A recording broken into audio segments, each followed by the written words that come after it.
10th class में हैं और अभी फर्स्ट टर्म के एग्जाम आने वाले हैं। अभी तक आप कंफ्यूज हैं कि सिलेबस क्या है और आपको कुछ भी नहीं आता है, कोई प्रिपरेशन नहीं है, तो आप बिल्कुल सही वीडियो पर आए हैं। Hey guys, I am Preeti, your host and educator, and you all are watching your favourite channel that is easy way to learn with Preeti.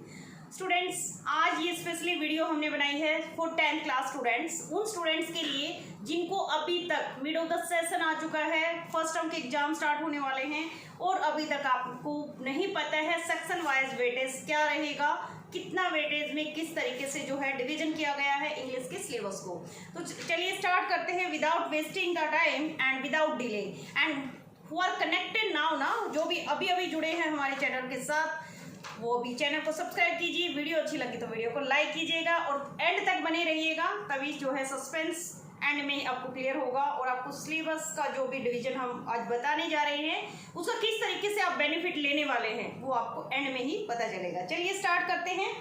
Yes, यहाँ पर जो है मैंने लिखा है section wise weightage in English language and literature, यानी हमारा जो इंग्लिश लैंग्वेज और लिटरेचर का जो सिलेबस है वो किस तरीके से हमने अलग अलग वेटेज में अलग अलग सेक्शन में डिवाइड किया गया है सीबीएसई के फॉर्म के अकॉर्डिंग। तो चलिए यहाँ पर जो है मैंने आपको बताया है there are 3 sections A B and C sections में जो है डिवीजन किस तरीके से किया गया है। फर्स्ट जो सेक्शन है यानी ई सेक्शन, वो है हमारे रीडिंग स्किल के लिए। रीडिंग स्किल में क्या आता है, हमारे बेसिकली 2 टाइप के हमारे आंसर पैसेज आते हैं, एक डिस्क्रिप्टिव होता है, एक केस बेस्ड स्टडी होता है। तो दोनों ही जो रीडिंग स्किल के हमारे पैसेज आएंगे दोनों 10 मार्क्स के लिए आते हैं।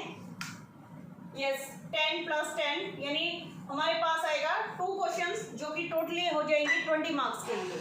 कितने के लिए? 20 मार्क्स के लिए। यस, ये आपके उन स्टूडेंट्स को मैंने वैसे रीडिंग स्किल के लिए या किस तरीके से हम कॉम्प्रिहेंशन पैसेज को सोल्व करते हैं एक अलग से वीडियो भी मैंने बनाई हुई है और उसमें बताया भी गया है कि फर्स्ट जो है आप किस तरीके से क्वेश्चंस को रीड करेंगे, किस तरीके से उनको जो है पैसेज में से फाइंड आउट करेंगे। बड़ा ही लेंथी पैसेज आते हैं आपके। तो 10 and 10 यानी टोटल हो गया हमारा 20 मार्क्स के लिए। क्लियर? यहाँ पर 20 मार्क्स आ गए हमारे रीडिंग सेक्शन के लिए। Second part is for writing skill and grammar. तो राइटिंग स्किल और ग्रामर दोनों का वेटेज आता है हमारा 30, 20 + 10।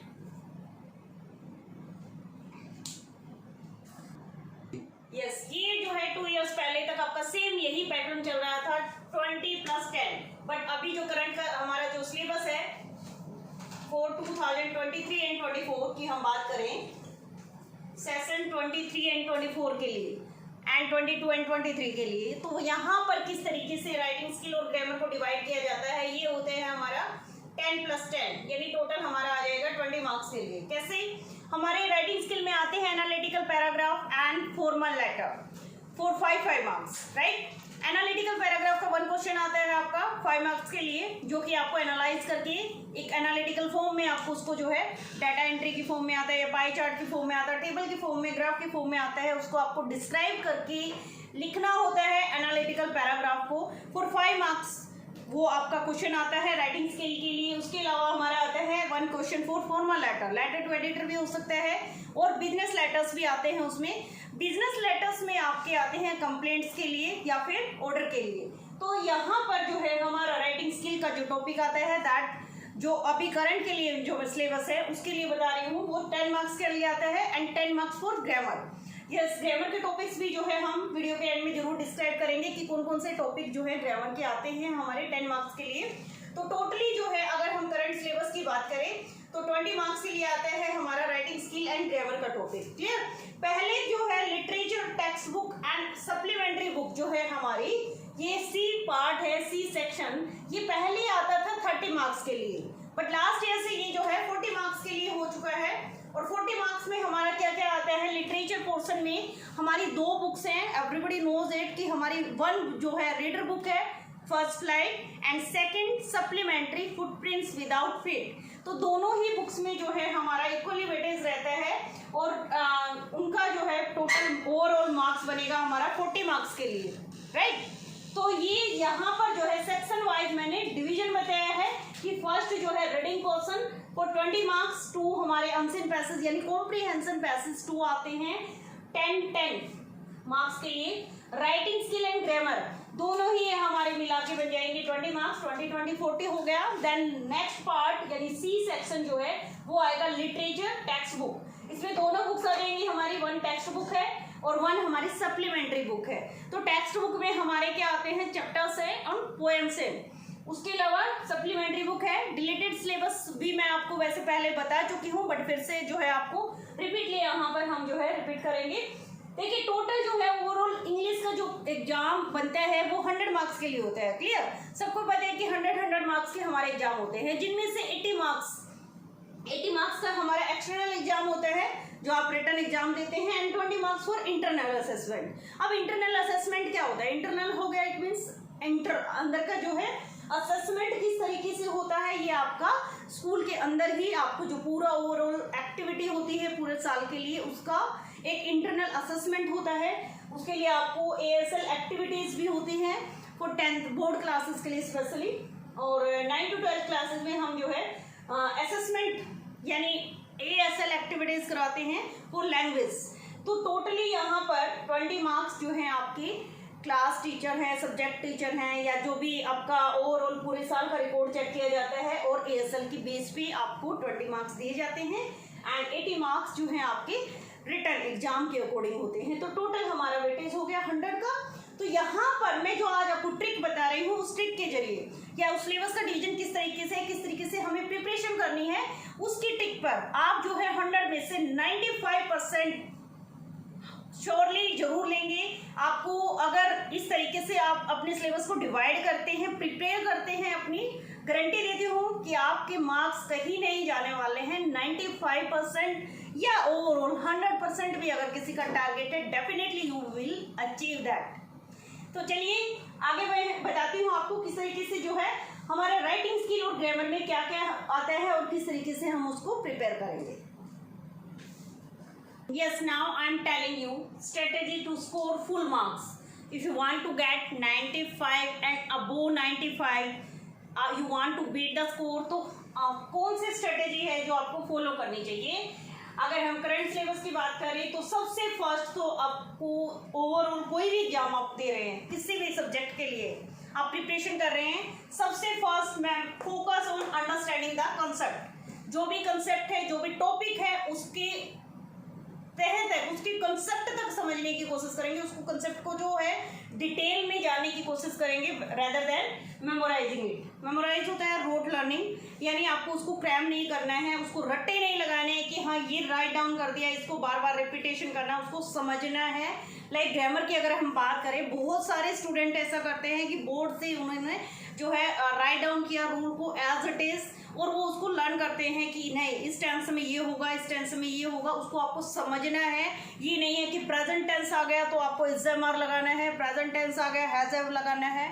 आपको सिर्फ और सिर्फ उस कंसेप्ट को समझना है कि कौन से टेंस के अकॉर्डिंग हम सेंटेंस को किस तरीके से चेंज करते हैं, और चेंज करते वक्त किस तरीके से हम वर्ब का यूज करते हैं। तो आपको कंसेप्ट को समझना है। सेम अगर बात करें, हमारा एक आता है मॉडल वर्ब जो कि मूड को एक्सप्रेस करता है, सब्जेक्ट वर्ब कॉन्कर का टॉपिक आता है, रिपोर्टेड स्पीच का टॉपिक आता है, और डेटरमिनस। बहुत ही इजी टॉपिक्स हैं हमारे 10th के सिलेबस में। तो सारे ही टॉपिक ऐसे हैं जो कि आपको बहुत ही कंसेप्ट को समझते हुए, उसको अगर हम समझते हैं, उसको फॉलो करते हैं, उसको एग्जाम्पल के थ्रू समझते हैं, तो वो हमारे माइंड में इस तरीके से, और ये सारे हमारे जो हैं प्री प्राइमरी क्लासेस से स्टार्ट होने वाले टॉपिक्स हैं। ऐसे टॉपिक्स हैं जो कि 5th 6th क्लास से हम कंटिन्यू कर रहे हैं। तो ऐसा कुछ नया नहीं है, टेंस को भी हम बचपन से समझते आ रहे हैं। मॉडल वर्ब भी जो है आपका 3rd 4th क्लासेस में स्टार्ट हो जाता है। सब्जेक्ट वर्ब कॉन्कॉर्ड यानी सब्जेक्ट वर्ब एग्रीमेंट जो होता है कि किस तरीके से सिंगुलर के साथ सिंगुलर वर्ब आती है, प्लूरल सब्जेक्ट के साथ प्लूरल वर्ब आती है। तो वो जो है आप जब आप जनरली आप राइट डाउन करते हैं ना, कोई भी सेंटेंस फॉर्मेशन करते हैं या क्वेश्चन राइट करते हैं, it means totally based on your practice.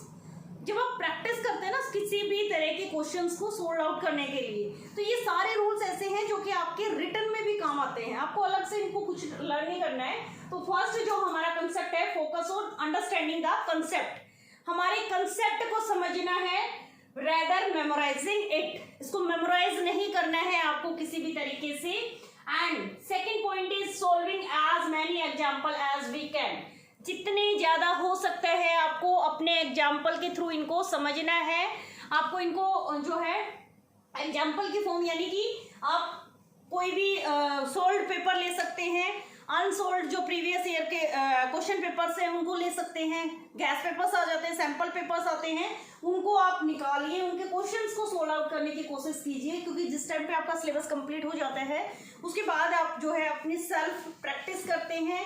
School में भी आप इस तरीके से आप ग्रुप में जो है एक पीयर का ग्रुप बन जाता है, यानी जो आपके फ्रेंड्स हैं उनमें भी आप इस तरीके से क्वेश्चन सॉल्विंग के लिए एक दूसरे से क्वेश्चन आस्क करते हैं। प्रीवियस ईयर के क्वेश्चन पेपर अगर आपके पास अवेलेबल हैं आप अपने सीनियर से ले सकते हैं, या फिर सोल्ड पेपर आते हैं ना, सैंपल पेपर्स आते हैं बुक स्टोर्स पर, तो आप उनसे जितना ज़्यादा क्वेश्चंस की प्रैक्टिस करते हैं वो हमारे लिए बहुत ज़्यादा बेनिफिशियल होते हैं। कहीं ना कहीं हमको जो है मार्किंग स्कीम के अकॉर्डिंग राइट डाउन करना सिखाया जाता है कि किस तरीके से 2 मार्क्स के लिए हमें कैसे राइट डाउन करना है, कितने वर्ड्स में हमें आंसर देना है, कौन से फॉर्मेट में हमें राइट डाउन करना है। तो ये सारे जो है पॉइंट्स हमारी हेल्प करते हैं किस तरीके से हमें जो है 10th क्लास के जो बोर्ड स्कीम है उसके अकॉर्डिंग हमें किस तरीके से ज़्यादा मार्क्स को गेन करना है। क्लियर।